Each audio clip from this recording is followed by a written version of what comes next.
আজকে রাতে দেখানো হয়েছে বেগুন, আলু আর বাইম মাছ দিয়ে একদম গ্রাম্য স্টাইলে মজাদার ঝোল রান্না।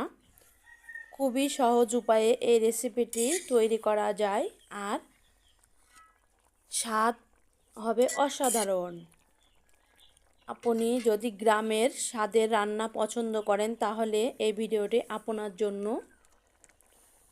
পুরো ভিডিওটি দেখতে থাকেন। আর যদি আপনাদের এই ভিডিওটা একটু ভালো লেগে থাকে তাহলে লাইক, কমেন্ট এবং শেয়ার করে দেবেন।